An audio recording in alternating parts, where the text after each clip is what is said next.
the treatment to remove the excess water from the sugarcane bagasse, and then it can be blended with the starch and citric acid.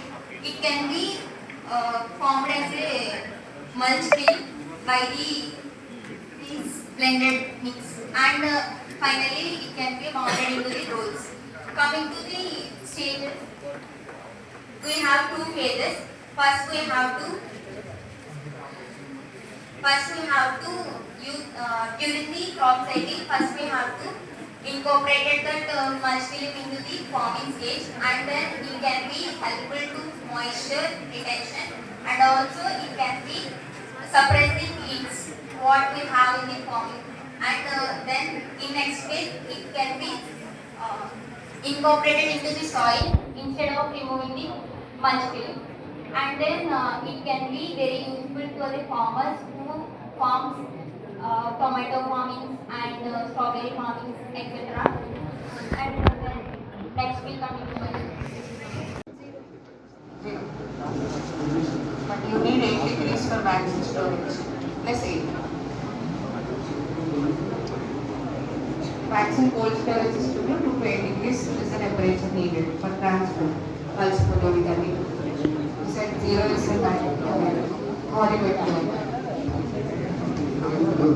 it is a theoretical. In that we are working on practical. In future we confirm the question in class. అందరికీ నమస్కారం అండి. నేను doctor BV తిరుపన్యం, SKVT ప్రభుత్వ degree కళాశాల ప్రిన్సిపల్ని. ఈరోజు మా కళాశాలలో Nagarjuna university వారి ఆధ్వర్యంలో ఎక్స్ఎల్ఆర్ అనే సంస్థ సహకారంతో ఒకరోజు హ్యాకథాన్ అనే కొత్త ప్రోగ్రామ్ని మనం ప్రారంభించాము. అది సక్సెస్ఫుల్గా జరుగుతుంది. ఈ హ్యాకథాన్ యొక్క ఉద్దేశం ఏంటంటే సమాజంలో ముఖ్యంగా జీవశాస్త్ర రంగంలో వస్తున్నటువంటి సమస్యలకు విద్యార్థుల కొత్త ఆలోచనలు అలాగే వినూత్న పరిష్కారాలను చూపిస్తారన్న ఉద్దేశంతో మన ఆదికవనన్ని యూనివర్సిటీ పరిధిలో ఉన్నటువంటి అన్ని డిగ్రీ కళాశాలల నుంచి మనం విద్యార్థుల నుంచి ఐడియాస్ని మనం ఇక్కడ ఇన్వైట్ చేశాము. దీనిలో వ్యవసాయ రంగంలో అలాగే ఆహార రంగంలో, ఆరోగ్య రంగంలో, అదేవిధంగా పర్యావరణ రంగంలో ఉన్నటువంటి సమస్యలు ఏమన్నాయో విద్యార్థులు చూసి వాటికి చక్కగా పరిష్కార మార్గాలను ప్రజెంటేషన్ ద్వారా చూపిస్తూ ఉన్నారు. దాదాపు 40 టీంలు వచ్చాయి. మనకి 50 టీంలు వస్తే దానిలో మనం ఇంకా 10 టీంలు ఆపేసాము సమయభావం లేకపోవడం వల్ల. ఇప్పుడు 40 టీంలు మన సెమినార్ హాల్లో వాళ్ళ వినూత్న ఆలోచనలు ప్రజెంటేషన్ ద్వారా చూపిస్తున్నారు. దీని ప్రధాన ఉద్దేశం ఏంటంటే ఇప్పుడున్నటువంటి విద్యార్థుల్లో కొత్తగా ఆలోచించడం, వినూత్నంగా ఆలోచించడం, సామాజిక సమస్యలకు పరిష్కార మార్గాలను వారు కనుగొనాలి. ఆ విధంగా దేశ లేదా ప్రపంచ అభివృద్ధిలో వారు ప్రముఖ పాత్ర వహించేలా చేసి వారిని భవిష్యత్తులో ఎంటర్ప్రెన్యూర్స్ అంటే వ్యాపారవేత్తలుగా తీర్చిదిద్ది వారు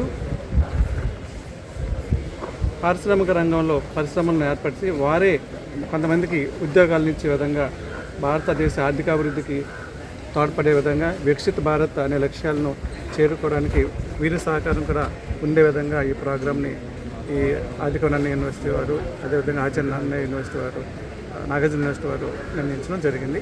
ఈ కార్యక్రమంలో ఆదికవనన్ని యూనివర్సిటీ వారు, అదేవిధంగా నాగార్జున యూనివర్సిటీ వారు మమ్మల్ని భాగస్వామిగా చేసినందుకు వారికి ధన్యవాదాలు తెలియజేస్తున్నాను. ఈ షార్ట్ లిస్ట్ అయిన 35 టీంలు ఏవైతే ఉంటాయో ఆఖరిగా సెకండ్ రౌండ్కి వెళ్తాయి. సెకండ్ రౌండ్కి వెళ్ళిన వాళ్ళకి మొత్తం Acharya Nagarjuna university The plastic much remains in the soil after harvest also, and removing also we need cost for the labor. The farmer need to bear it, and the open burning. The plastic film needs to be handled properly, otherwise it becomes a problem.